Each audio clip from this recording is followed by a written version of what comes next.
আয় আরো বেঁধে বেঁধে থাকি কবিতাটা ভালো করে মাথায় বাসা বাঁধছে না। কিভাবে লিখবে এমন কবিতার সাতকাহন? চিন্তা নেই, ওয়াইজ নিনজাস বাংলা চ্যানেলের এই এক স্টাডি গাইডেন্স ভিডিও তোমাদের পুঙ্খানুপুঙ্খ তৈরি করে দেবে এই কবিতা সম্পর্কে।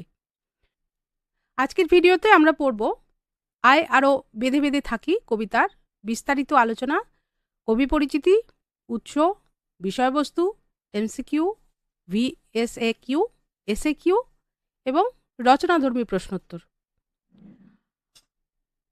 স্বাগত জানাই, আমি বিদ্যুৎ লেখা।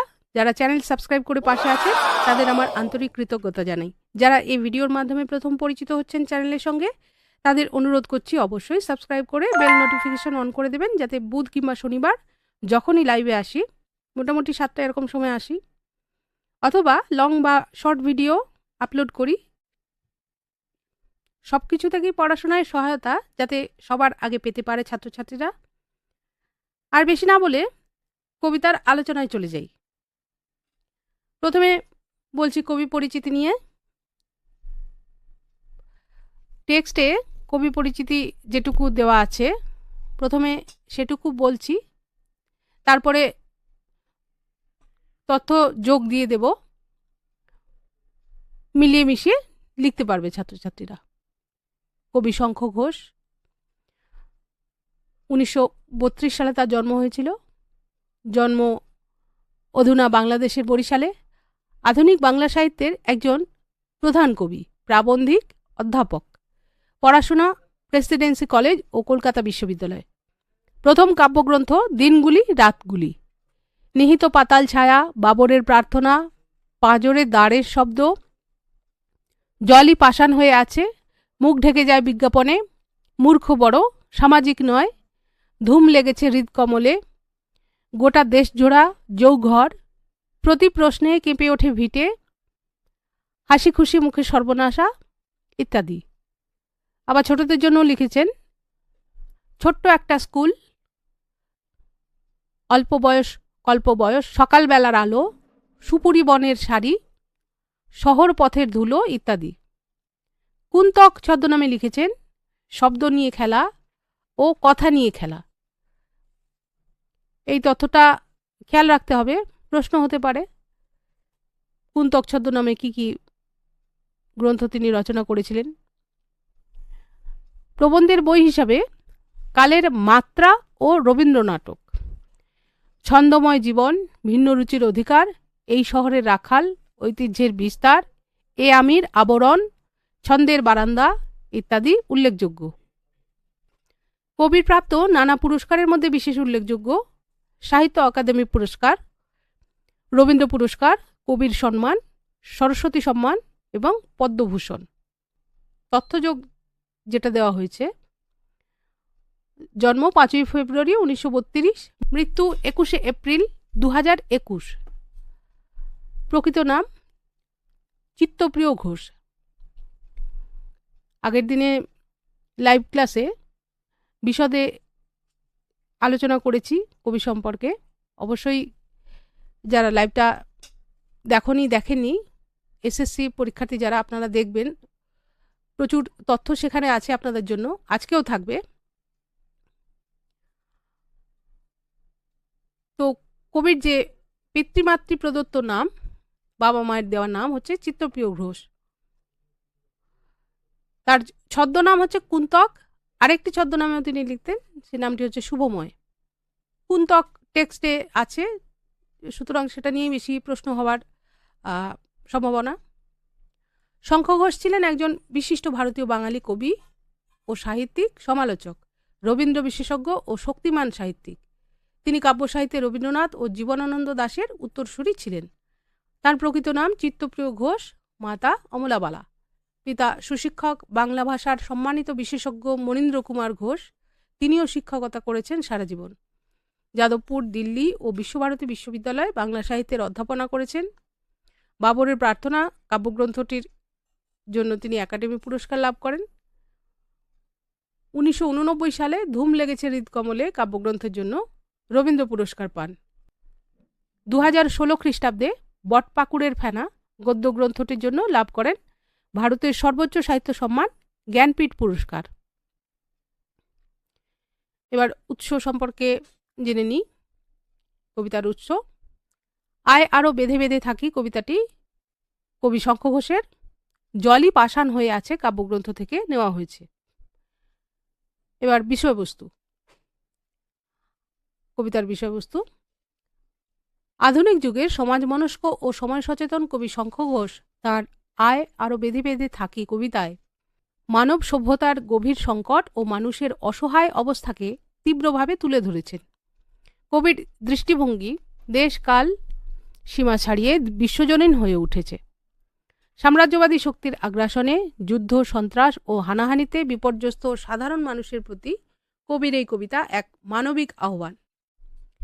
মানুষ বেঁচে থাকার তাগিদেই সমাজ গড়েছিল, সভ্যতার বিকাশ ঘটিয়েছিল, অথচ ক্ষমতা, লোভ ও আধিপত্যের মোহে মানুষ আজ মানুষেরই শত্রু হয়ে উঠেছে। তার ফলেই সৃষ্টি হয়েছে যুদ্ধ, গোষ্ঠী সংঘর্ষ ও সন্ত্রাস, যার শিকার হচ্ছে নিরীহ সাধারণ মানুষ থেকে শিশু পর্যন্ত। বাঁচার সব পথ রুদ্ধ হয়ে পড়েছে। তাই কবির কণ্ঠে উচ্চারিত হয়, আমাদের পথ নেই কোনো। শিশুরা ভবিষ্যতের ধারক ও বাহক হলেও বর্তমান নৈরাজ্য তাদের জীবন ধ্বংস করছে। সাম্রাজ্যবাদী শক্তির নিষ্ঠুরতায় শিশুদের মৃত্যু কবিকে গভীরভাবে ব্যথিত করেছে। এই নির্মম বাস্তবতা কবিতায় ভয়াবহ রূপ নিয়ে ধরা দেয়। ইতিহাস মূলত মানব সভ্যতার ধারাবাহিক বিবর্তনের কাহিনী, কিন্তু যখন ক্ষমতাসীন গোষ্ঠী ইতিহাসের নিয়ন্ত্রণ নেয় তখন সত্য বিকৃত হয়, ঐতিহ্য কলঙ্কিত হয়, সাধারণ মানুষের জীবন সংগ্রাম ইতিহাসের পাতায় উপেক্ষিত থেকে যায়। কবি এই বিকৃত একমাত্রিক ইতিহাসের বিরুদ্ধেই প্রশ্ন তুলেছেন। এই পরিস্থিতিতে কবি এককভাবে নয়, সংঘবদ্ধভাবে বাঁচার পথ দেখান। বিচ্ছিন্ন অসহায়তা থেকে মুক্তি পেতে তিনি ঐক্য, সংহতি ও পারস্পরিক সহযোগিতার আহ্বান জানান। আয় আরও বেঁধে বেঁধে থাকি। কবির মতে সংঘবদ্ধতাই সব বিপর্যয়ের বিরুদ্ধে মানুষের সবচেয়ে শক্তিশালী অস্ত্র। এবার এসএলএসটি প্রস্তুতি যারা নিচ্ছেন তাদের জন্য সাল তারিখ সহ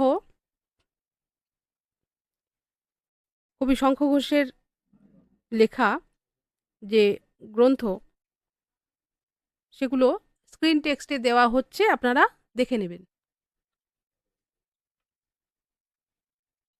এবার চলে যাচ্ছি এমসিকিউতে। বহু নির্বাচনী প্রশ্ন, সরাসরি সঠিক উত্তরটাই দিয়েছি যাতে মনে থাকে, সঠিক উত্তরটা চোখে আটকায়। আয় আরও বেঁধে বেঁধে থাকি কবিতাটি কোন কাব্যগ্রন্থের অন্তর্গত?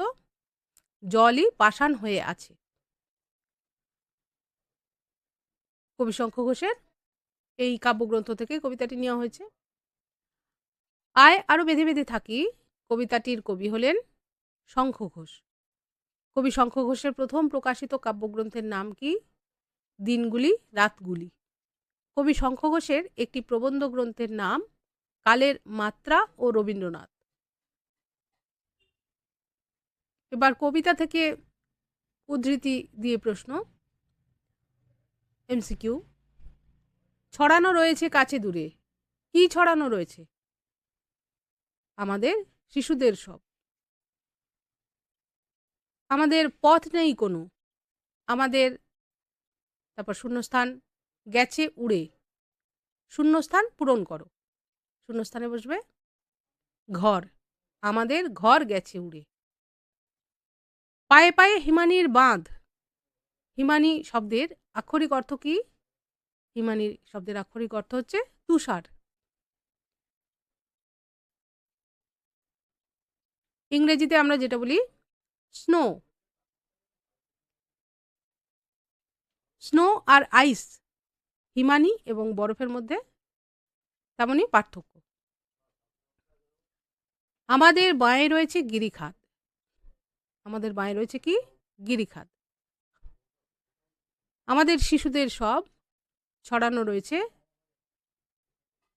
কোথায়? কাছে দূরে। শঙ্খ ঘোষের প্রকৃত নাম চিত্তপ্রিয় ঘোষ। আমাদের ডান পাশে শূন্যস্থান, শূন্যস্থান পূরণ করো, ওখানে শব্দটা বসবে ধস। কবি শঙ্খ ঘোষের ছদ্মনাম কুন্তক। কুন্তক সম্পর্কে আলোচনা করে দিয়েছি লাইভ ক্লাসে। এসএসসি যারা প্রস্তুতি নিচ্ছেন দেখে নেবেন, আপনাদের প্রস্তুতিতে সুবিধাই হবে। পরের প্রশ্ন, পথ শব্দটি কবিতায় ব্যবহৃত হয়েছে কবার? 2 বার। আয় আরো বেঁধে বেঁধে থাকি কবিতাটির অর্থ, এখানে অপশানগুলো দিয়েছি কারণ এক কথায় যদি বুঝতে হয় অর্থটা, তাহলে দেখতে হবে। অপশান কি কি আছে? আয় আরো বেঁধে বেঁধে থাকি কথাটির অর্থ অপশানগুলির মধ্যে থেকে কোনটা সঠিক হবে? ক, দৃঢ়ভাবে ঐক্যবদ্ধ থাকা। খ, এলোমেলোভাবে থাকা। গ, দূরে দূরে থাকা। ঘ, কাছাকাছি থাকা। উত্তর হচ্ছে ক, দৃঢ়ভাবে ঐক্যবদ্ধ থাকা। কারণ বেঁধে বেঁধে থাকা এই কথাটির অর্থ ঐক্যবদ্ধ, দৃঢ়ভাবে ঐক্যবদ্ধ থাকাকেই বোঝায়। কারণ এলোমেলোভাবে থাকা এটা হবে না, দূরে দূরে থাকাও নয়। কাছাকাছি থাকা, এটা কিন্তু কাছাকাছি মিনিং, কিন্তু কাছাকাছি থাকাটা বোঝাচ্ছে না। কাছাকাছি শুধু থাকলেই হবে না তো, দৃঢ়ভাবে ঐক্যবদ্ধ থাকতে হবে। হ্যাঁ, তাহলে এইভাবে মানে বুঝে বুঝে লিখতে হবে। তারপরের প্রশ্ন, আয় আরো বেঁধে বেঁধে থাকি কবিতার তৃতীয় পংক্তি হলো আমাদের মাথায় বোমারু। কবিতা মুখস্থ করার সঙ্গে সঙ্গে কোন পংক্তিতে কি কথা বলা হয়েছে যাতে চিনতে পারো, প্রথম পংক্তি, দ্বিতীয় পংক্তি, তৃতীয় পংক্তি, এরকম ভাবে খেয়াল করে কবিতাটা মুখস্থ রাখবে। আমাদের বাঁয়ে গিরিখাদ। গিরিখাদ কথাটির অর্থ দুই পাশে পাথুরে খাড়াই দেওয়ালযুক্ত সরু উপত্যকা। আর কবিতায় গিরিখাদ অর্থে বিপদসংকুলতাকে নির্দেশ করা হয়েছে। আমাদের মাথায়, তারপর শূন্যস্থান, এখানে শব্দটা বসবে বোমারু। তারপর কবিতায় হিমানির বাঁধ কোথায় রয়েছে বলা হয়েছে? পায়ে পায়ে। আমাদের পায়ে পায়ে হিমানির বাঁধ আছে না? হিমানি শব্দটির আক্ষরিক অর্থ তুষার। কবিতায় কবি কাদের সবের কথা উল্লেখ করেছেন? শিশুদের। কবিতায় আমাদের কি নেই বলে কবি উল্লেখ করেছেন? ইতিহাস নেই। আমাদের চোখ মুখ ঢাকা, অর্থাৎ কবির মতে আমাদের চোখ মুখ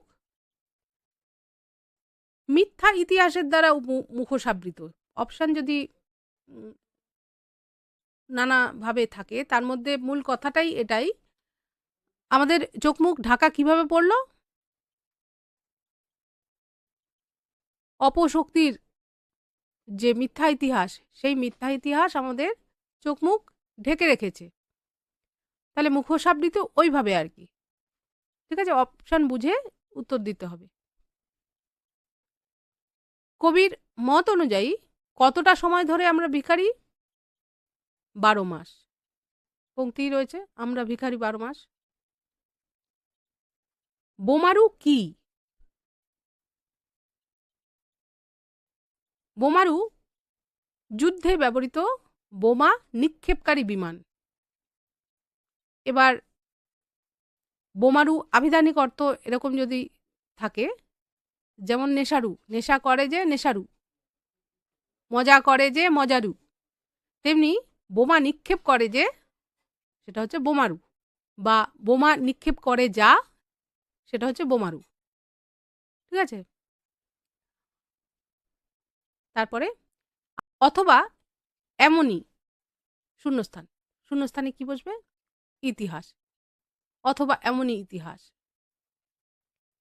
কবির মতে আমরা ফিরেছি কোথায় কোথায়? দোরে দোরে। দোরে শব্দটির অর্থ কি? দুয়ারে বা দরজায়। আয় আরো বেঁধে বেঁধে থাকি কবিতা অনুযায়ী আমরা কতজন বাকি আছি? কজন। কজন মানে মুষ্টিমেয় অল্প সংখ্যক, সেটা বোঝাতে কবি কজন লিখেছেন। কিছুই কোথাও যদি নেই অর্থ কি? এই পংক্তিটাও বুঝতে হবে। অপশান দিয়ে দিয়েছি। দেখো, কিছুই কোথাও যদি নেই, অপশান কি? ক, কোথাও কিছু নেই যদিও। খ, কোনোখানে কিছুই নেই। গ, আশপাশে কোথাও কিছু নেই। ঘ, কোথাও কিছুই যখন নেই। উত্তর হবে কোথাও কিছুই যখন নেই।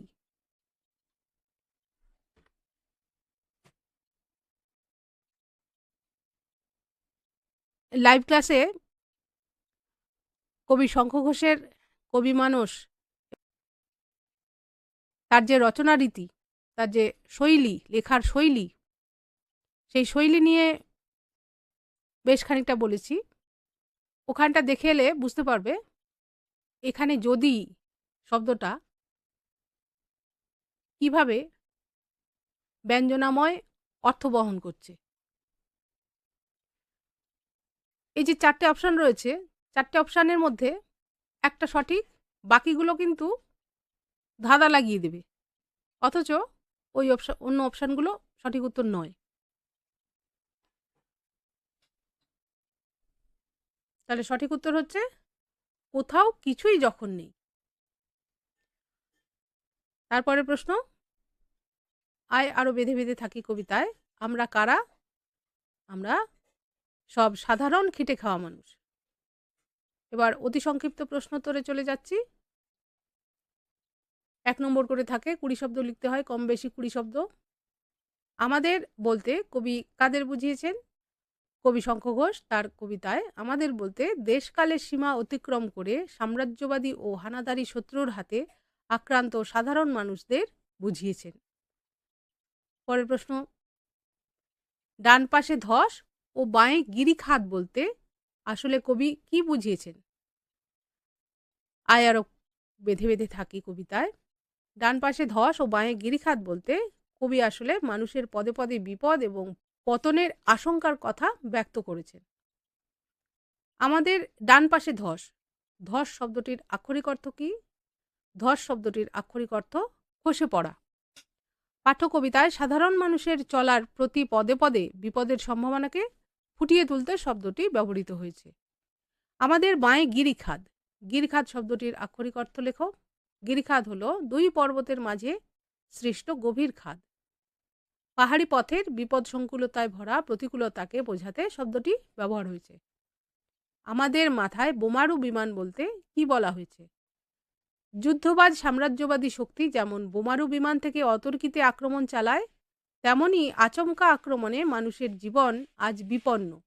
কবিতায় সেই বিপন্নতার কথাই বলা হয়েছে। পরের প্রশ্ন, পায়ে পায়ে হিমানির বাঁধ, পায়ে পায়ে বলতে কবিতায় কি বোঝানো হয়েছে? পাঠ্য কবিতায় পায়ে পায়ে বলতে মানুষের প্রতিটি পদক্ষেপকে বোঝানো হয়েছে। মানুষের চলার পথে নানান প্রতিকূলতা প্রতি মুহূর্তে বরফের দেয়ালের মতোই বাধা হয়ে দাঁড়ায়। হিমানির বাঁধ সেই বাধার প্রতীক। আমাদের পথ নেই কোনো, বলার কারণ কি?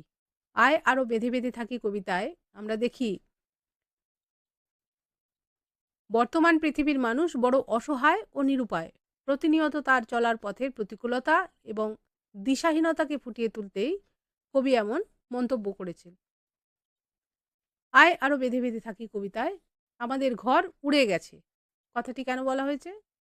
বর্তমান বিশ্বে যুদ্ধ, দাঙ্গা ও রাজনৈতিক অস্থিরতার কারণে প্রতিনিয়ত বহু মানুষ আশ্রয়হীন হয়ে পড়েছে, সে কথা বোঝাতেই কবি মন্তব্যটি করেছেন।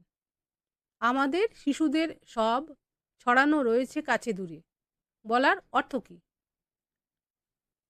যুদ্ধ, দাঙ্গা ও রাজনৈতিক সন্ত্রাস কবলিত আজকের দুনিয়ায় হিংস্রতার হাত থেকে রেহাই পায়নি শিশুরাও, তারই ভয়াবহতা বোঝাতে এই উক্তিটি করা হয়েছে। পরের প্রশ্ন, আমাদের শিশুদের সব পড়ে থাকার মধ্যে দিয়ে কোন বিষয়টি ধরা পড়েছে? বিশ্বজুড়ে যুদ্ধ, দাঙ্গা ও রাজনৈতিক অস্থিরতার বলি হচ্ছে আগামী প্রজন্ম। তাই কবির আশঙ্কা, তবে কি এভাবেই শেষ হয়ে যাবে মানব সমাজ? তারপরের প্রশ্ন, আমরাও তবে এইভাবে এ মুহূর্তে মরে যাব নাকি? এ কথা বলার অর্থ কি? যারা লাইভ ক্লাসে বক্রোক্তি সম্পর্কে যা যা বলেছি, যদি তোমাদের আত্মস্থ হয়ে থাকে, তাহলে কমেন্টে লেখো, এ মুহূর্তে মরে যাব নাকি? এই বাক্যটা কোন ধরনের অলঙ্কারের উদাহরণ?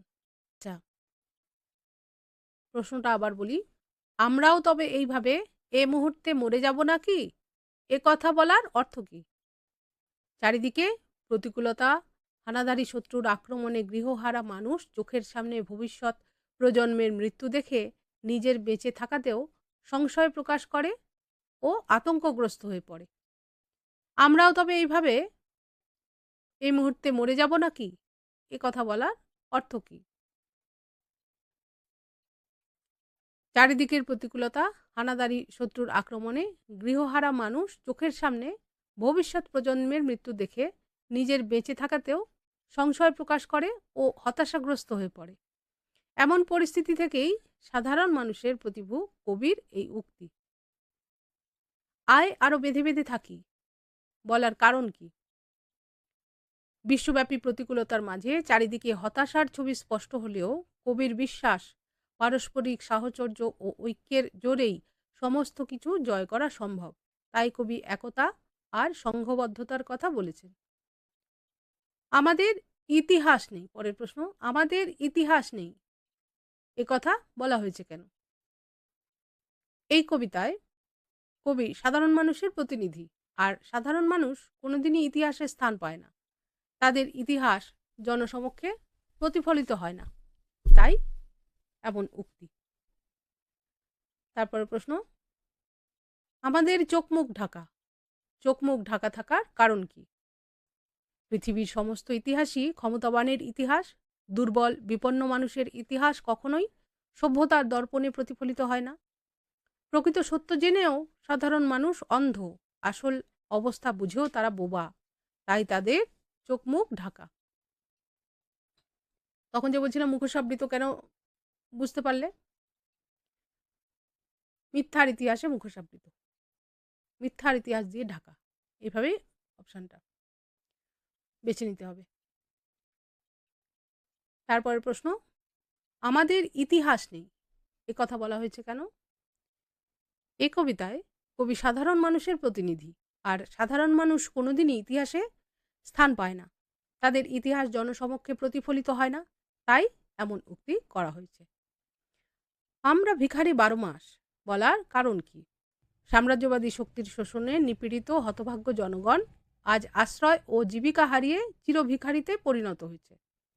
সেই সঙ্গে প্রতিকূলতা ও যুগযন্ত্রণায় ভীরু দুর্বল সাধারণ মানুষের সামগ্রিক দৈন্য আজ বড় প্রকট, তাই কবি কথা বলেছে।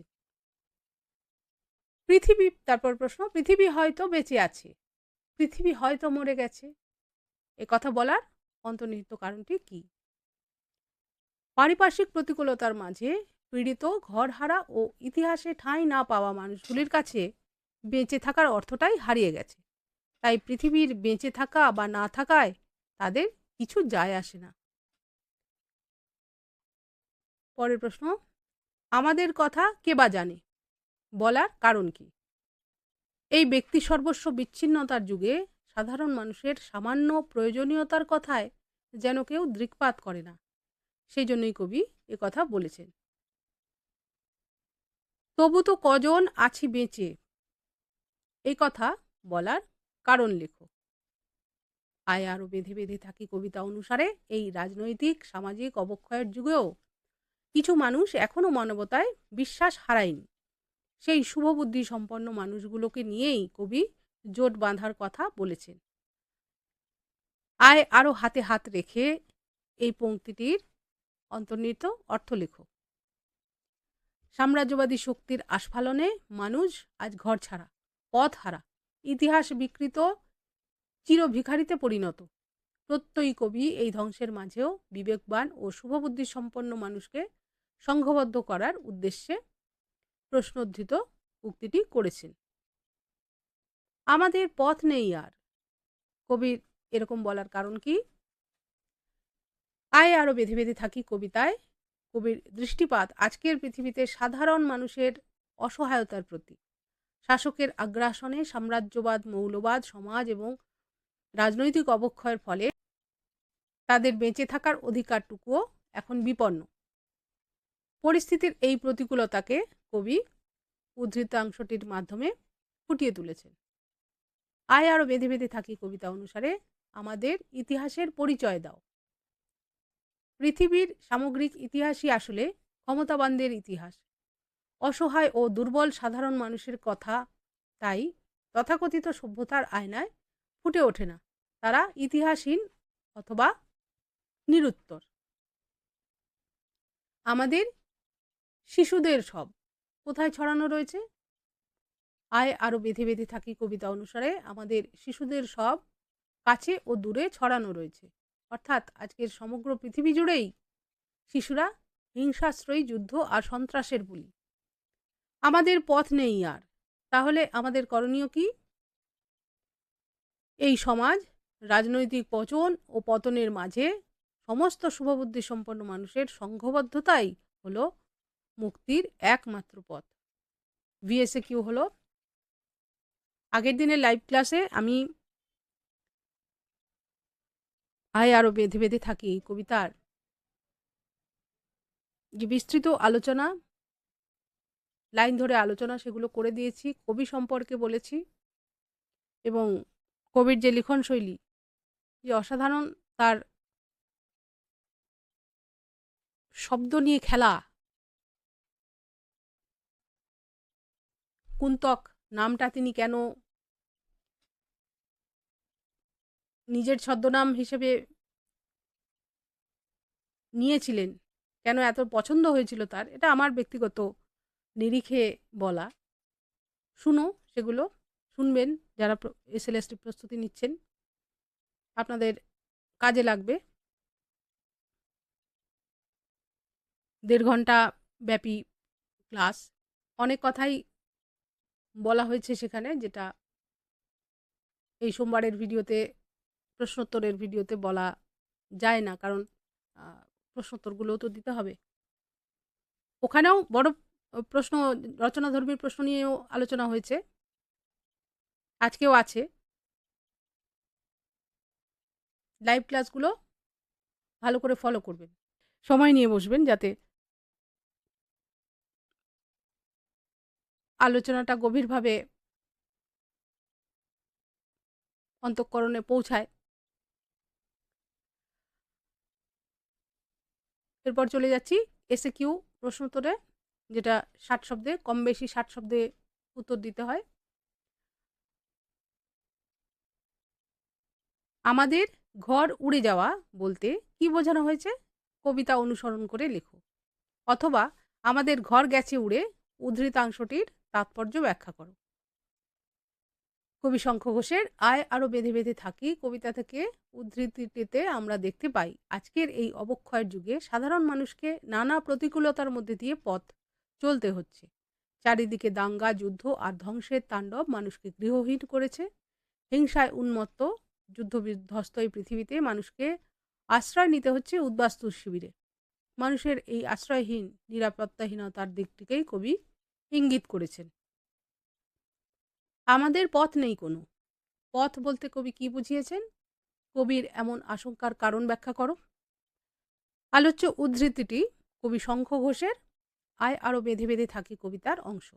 এখানে পথ বলতে এই অবক্ষয়ের যুগে আদর্শহীনতা ও অনিশ্চয়তার অন্ধকার থেকে বেরিয়ে নতুনভাবে বাঁচার উপায় বা দিশাকে বোঝানো হয়েছে। আশঙ্কার কারণ, বিশ্বজুড়ে যুদ্ধ, দাঙ্গা, রাজনৈতিক ও সামাজিক অস্থিরতা মানুষকে দিশেহারা করে তুলেছে।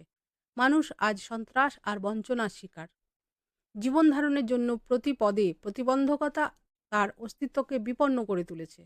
তাই কবির আশঙ্কা, এই অন্ধকারের আবর্ত থেকে বেরিয়ে এসে মানুষের সুষ্ঠু জীবনযাপন করার জন্য বোধহয় আর কোনো উপায় নেই। কেমন যেন মনে হয় না যে নান্যীয় পন্থা বিদ্যাতে অয়নায় প্রতিধ্বনি শুনতে পাচ্ছি। লাইভ ক্লাসটা অবশ্যই দেখবেন, সেখানে বলা আছে, এই বিষয়ে আলোচনা করেছি। আমরাও তবে এইভাবে এই মুহূর্তে মরে যাব নাকি? এই আশঙ্কার কারণ কি? লিখতে হবে 60 শব্দে। কবি শঙ্খ ঘোষের লেখা আয় আরো বেঁধে বেঁধে থাকি কবিতা থেকে প্রশ্নোদ্ধৃত অংশটি গৃহীত।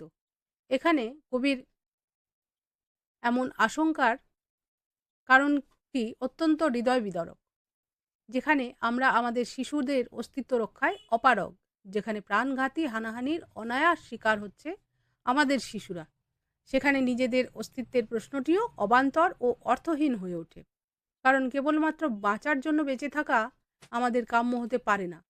তাই এহেন নারকীয় প্রবলের কাছে নতি স্বীকার করাটা সংবেদনশীল মানুষের কাছে অত্যন্ত যন্ত্রণা ও অপমানের বিষয়। আলোচ্য উদ্ধৃতাংশে সেই হতাশা ও অনুশোচনারই প্রকাশ ঘটেছে। আমাদের ইতিহাস নেই কোনো, কবি একথা কেন বলেছেন? অথবা এই প্রশ্নটা এভাবে আসতে পারে, এমনই ইতিহাস। উদ্ধৃতাংশটির তাৎপর্য বিশ্লেষণ করো। আলোচ্য উদ্ধৃত অংশটি কবি শঙ্খ ঘোষের লেখা আয় আরো বেঁধে বেঁধে থাকি কবিতার অন্তর্গত। দেশ কাল নির্বিশেষে সমগ্র পৃথিবীর আপামর জনসাধারণ প্রসঙ্গে কবি উদ্ধৃত অংশটি লিখেছেন। বর্তমানের এক ভয়ঙ্কর প্রতিকূলতার মধ্যে দিয়ে আমরা চলেছি। আমরা গৃহহারা, এমনকি ধ্বংসের হাত থেকে শিশুদের রক্ষা করতেও অপারগ। আমাদের বাঁচার আর পথ নেই। যুগে যুগে আমরা সাধারণ মানুষরা বঞ্চিত হয়েই চলেছি। আমাদের এই উপেক্ষা ও বঞ্চনার ইতিহাস কোথাও লেখা নেই, কারণ ইতিহাস নিয়ন্ত্রিত হয় ক্ষমতাবানদের দ্বারা। আসলে জীবনমৃত মানুষের অস্তিত্বটাই যেখানে তুচ্ছ, সেখানে চিরকাল অবজ্ঞা আর উপেক্ষা তার প্রাপ্য। তাই সাধারণ মানুষ হয়তো বা ইতিহাসহীন কিংবা অস্পষ্ট ইতিহাসের আড়ালে থাকা বিস্মৃত তাচ্ছিল্যের বিষয়। পরের প্রশ্ন, আমরা ভিখারি 12 মাস বলতে কবি কি বুঝিয়েছেন? আমরা ভিখারি 12 মাস উক্তিটির অন্তর্নিহিত অর্থ লেখো। উদ্ধৃতিটি শঙ্খ ঘোষের আয় আরো বেঁধে বেঁধে থাকি কবিতার অংশবিশেষ। কবি এখানে আমাদের সার্বিক দৈন্যের কথা বলেছেন। কবির মতে নানান প্রতিকূলতা ও যুগযন্ত্রণার ক্ষত নিয়ে মানুষ বেঁচে আছে। সে পথ হারা, তার মানসিক দৃঢ়তা শিথিল হয়ে পড়েছে। তার প্রকৃত ইতিহাসের সঠিক প্রতিফলন হয়নি জেনেও সে নিশ্চুপ ও বহির্বিশ্ব থেকে বিচ্ছিন্ন। এভাবে আপাত দুর্বল ও ভীরু সাধারণ মানুষের অবহেলিত মানসিক দৈন্যের কথা বলতে গিয়ে কবি এমন মত প্রকাশ করেছেন। খুব ভালো করে মুখস্থ করে রাখবে প্রশ্নটা। পৃথিবী হয়তো মরে গেছে, কবির এমন সংশয়ের কারণ কি? কবি শঙ্খ ঘোষ তার আয় আরো বেঁধে বেঁধে থাকি কবিতায় এমন সংশয়পূর্ণ উক্তিটি করেছেন। জীবনে থেমে থাকা মৃত্যুরই সমান। আজকের যুদ্ধ ও দাঙ্গা বিধ্বস্ত পৃথিবীতে মানুষ দিশাহারা, তার হাত পা বাঁধা, গৃহহীন, ইতিহাস বিস্মৃত এই নিরন্ন মানুষগুলি নিজের ভাবি প্রজন্মকে রক্ষা করতে ব্যর্থ। জীবনের অর্থহীনতায় বেঁচে থাকার আশা সে হারিয়েছে। তাই সমস্ত পৃথিবীটা তার কাছে জীবন মৃত বলে মনে হয়। তবু তো কজন আছি বাকি? কবি এই উক্তির সাহায্যে কি বোঝাতে চেয়েছেন? কবি শঙ্খ ঘোষের আয় আরো বেঁধে বেঁধে থাকি কবিতাটিতে অন্ধকারের মধ্যে আলোকবর্তিকার মতো এই উক্তিটি হলো শান্তির বাণী। কবির মতে সাম্রাজ্যবাদী ও স্বার্থান্বেষী একদল মানুষ নানান প্রতিকূলতা সৃষ্টি করে সাধারণ মানুষের চলার পথ রুদ্ধ করে দিতে চাইছে। সামাজিক, অর্থনৈতিক ও রাজনৈতিক জীবনে মানুষ নানানভাবে বিপন্ন, তাদের অতীত অস্পষ্ট, সকল অপ্রাপ্তির অন্ধকারে। আর বর্তমান এবং ভবিষ্যৎ ও সাম্রাজ্যবাদী শাসকের চক্রান্তে দুর্বিষহ হয়ে গেছে। এরকম প্রতিকূল অবস্থার মাঝে বিবেকবান মানুষই যে প্রতিরোধ গড়ে তুলতে পারবেন, এই আশায় কবি বর্তমান উক্তিটি করেছেন। তারপরে প্রশ্ন, আমাদের কথা কে বা জানে? আমরা কারা? তাদের কথা কেন কেউ জানে না তা কবিতা অনুসরণে লেখো। কবি শঙ্খ ঘোষের আয় আরো বেঁধে বেঁধে থাকি কবিতা অনুসারে আমরা হলো এ পৃথিবীর অগণিত অসহায় খেটে খাওয়া সাধারণ মানুষ। এই পৃথিবীর ইতিহাস আসলে ক্ষমতাবান শাসকের ইতিহাস। শাসকেরা প্রতিনিয়ত তার গতি প্রকৃতি নিয়ন্ত্রণের চেষ্টা করে। তাদের মদতে বিভিন্ন স্বার্থান্বেষী গোষ্ঠী নিজেদের সংকীর্ণ স্বার্থ চরিতার্থ করার জন্য রাজনৈতিক অস্থিরতার জন্ম দেয়, যার বলি হয় সাধারণ মানুষ।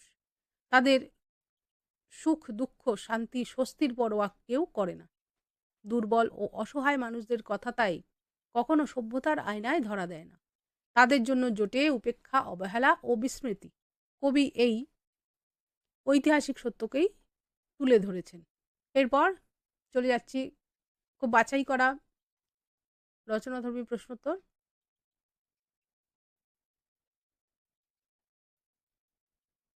আয় আরো বেঁধে বেঁধে থাকি কবিতার ভাবগত অর্থ নিজের ভাষায় লেখো।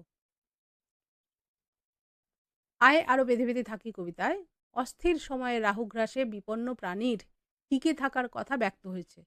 আমাদের চলমান জীবনের সার্বিক সংকটের কথা বোঝাতে গিয়ে কবি লিখেছেন, আমাদের ডান পাশে ধস, আমাদের বাঁয়ে গিরিখাদ, আমাদের মাথায় বোমারু। আলোচ্য কবিতায় প্রতিটি স্তবকে মানুষের অস্তিত্বের সংকট প্রকাশিত।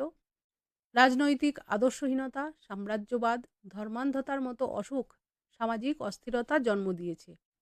এই অস্থির সময়ে মানুষের বিপন্নতার ছবি তুলে ধরেছেন কবি শঙ্খ ঘোষ। অস্তিত্বের সংকটে মানুষ বিপন্ন হয়েছে। কবি বলেছেন, আমাদের পথ নেই কোনো, আমাদের ঘর গেছে উড়ে, আমাদের শিশুদের সব ছড়ানো রয়েছে কাছে দূরে। এত হতাশার মাঝে বাঁচার একটাই পথ, তা হলো সংঘবদ্ধতা। এই ক্ষয়ে যাওয়া সমাজে সাধারণ মানুষের কোনো ইতিহাস নেই। যদিও বা থেকে থাকে, তবে তা সাম্রাজ্যবাদী শক্তির কাছে পদানত হওয়ার ইতিহাস। কিন্তু এত সব প্রতিকূল ও নেতিবাচক পরিস্থিতির মধ্যেও কিছু মানুষ এখনও তাদের শুভবুদ্ধি, বিবেকবোধ বিসর্জন দেননি। কবি তাঁদের ঐক্যবদ্ধ হতে আহ্বান জানিয়েছেন। তারা যদি আরও সংঘবদ্ধভাবে থাকেন, তবে সাম্রাজ্যবাদী শক্তির পরাজয় অবশ্যম্ভাবী। কবি শঙ্খ ঘোষ তাঁর কবিতায় মাধ্যমে মানুষের এই বার্তাই পৌঁছে দিতে চেয়েছেন যে প্রতিকূলতা ও অসহায়তা, বঞ্চনা ও সংশয়ের মাঝেও সংঘবদ্ধ হতে হবে। কারণ একতা, সম্প্রীতি ও সম্মিলিত শক্তির কাছে উদ্ধত শক্তিকে নতজানু হতেই হয়। এটাই সভ্যতার ইতিহাস, এটাই বাস্তব। পরের প্রশ্ন, আমাদের ইতিহাস নেই বলে কবি সংশয় প্রকাশ করেছেন কেন? অথবা এমনই ইতিহাস বলার কারণ কি?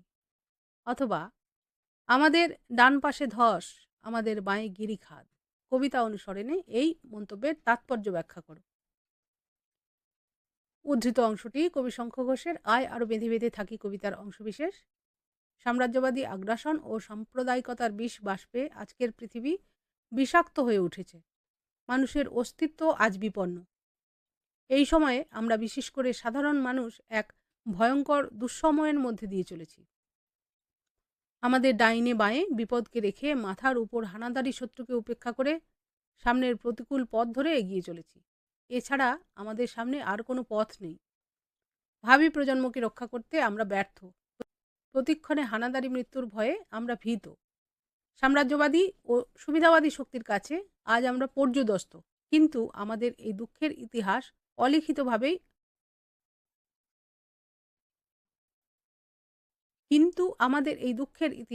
অলিখিতই রয়ে যাবে চিরকাল।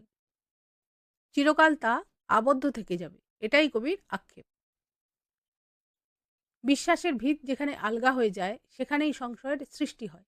কবি মনে করেন, সারা পৃথিবীর ইতিহাসে সাধারণ মানুষের কথা সঠিকভাবে প্রতিফলিত হয়নি। কারণ কবির দৃষ্টিতে আমাদের ইতিহাসকে নিয়ন্ত্রণ করে শাসক ও সাম্রাজ্যবাদী শক্তি। আর সাধারণ মানুষের যদিও বা কোনো ইতিহাস থাকে, তবে তা অস্পষ্ট, অর্ধসত্য এবং অসম্পূর্ণ। ক্ষমতাবান শাসকের দ্বারা নিয়ন্ত্রিত ইতিহাসে মানুষের অবস্থার যথার্থ প্রতিফলন ঘটে না। তাদের অসহায়তা, বিপন্নতা কিংবা জীবনমৃত পরিস্থিতির খোঁজখবর শাসকের ইতিহাসে অনুপস্থিত বলেই তথাকথিত বিকৃত ইতিহাস সম্পর্কে কবির এই সংশয়। এরপরের প্রশ্ন, আমরা ভিখারি 12 মাস। কাদের কথা বলা হয়েছে? তারা নিজেদের সর্বদা ভিখারি বলে মনে করেছেন কেন? কবি শঙ্খ ঘোষের আয় আরো বেঁধে বেঁধে থাকি কবিতা থেকে উদ্ধৃত অংশটি গৃহীত। এখানে আমরা বলতে বর্তমান বিশ্বে সাম্রাজ্যবাদী শক্তির আগ্রাসনে ও মৌলবাদী শক্তির অত্যাচারে জর্জরিত সাধারণ শান্তিকামী ও শ্রমজীবী মানুষদের বোঝানো হয়েছে। এক্ষেত্রে আমরা একটি বিশেষ শ্রেণী চরিত্র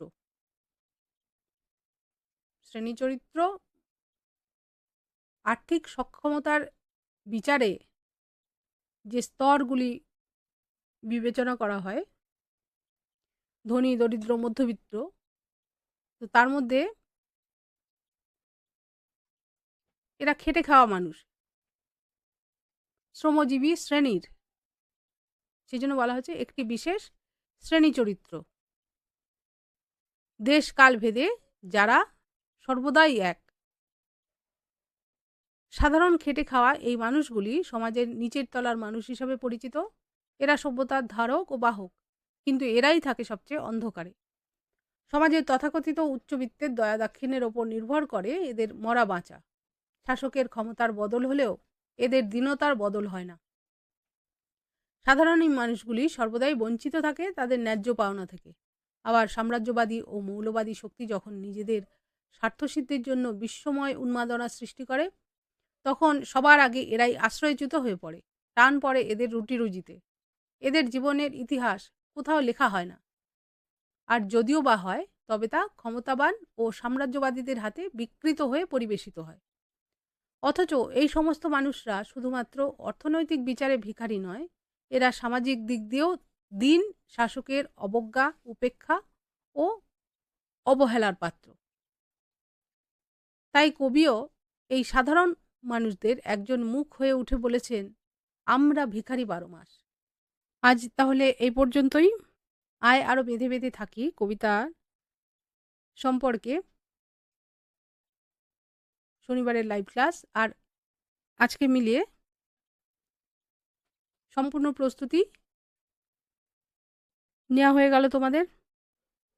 ওয়াইজ নিনজাস বাংলা চ্যানেলের পাঠ্য সহায়ক ভিডিওগুলো মন দিয়ে দেখতে থাকো, বোঝো, নোট নিয়ে নাও, আর পরীক্ষায় দারুণ নম্বর পাও। ভিডিও ভালো লাগলে লাইক, কমেন্ট, সাবস্ক্রাইব, শেয়ার করে আমাকেও উৎসাহ দাও। দেখা হচ্ছে পরের লাইভে বা ভিডিওতে মাধ্যমিক 2026 বাংলা পরীক্ষার জন্য আরও অনেক গুরুত্বপূর্ণ পাঠ প্রস্তুতি সাজেশন নিয়ে। একটা লাইভ ভিডিও রয়েছে মাধ্যমিক পরীক্ষার্থী যারা, প্রশ্ন কেমন হয়, কত নম্বর বিভাজন কেমন হয়, কতটা সময় দেওয়া হয়, এই সব কিছু সম্পর্কে আলোচনা করেছি সেই লাইভে। সম্ভাব্য সাজেশন রয়েছে এবারের মাধ্যমিকের জন্য, সেই লাইভ ভিডিওটা দেখে নিও। প্রচুর ইম্পর্টেন্ট সাজেশন রয়েছে। দেখা হচ্ছে পরের লাইভে বা ভিডিওতে। ভালো থেকো, ভালো থাকুন সবাই।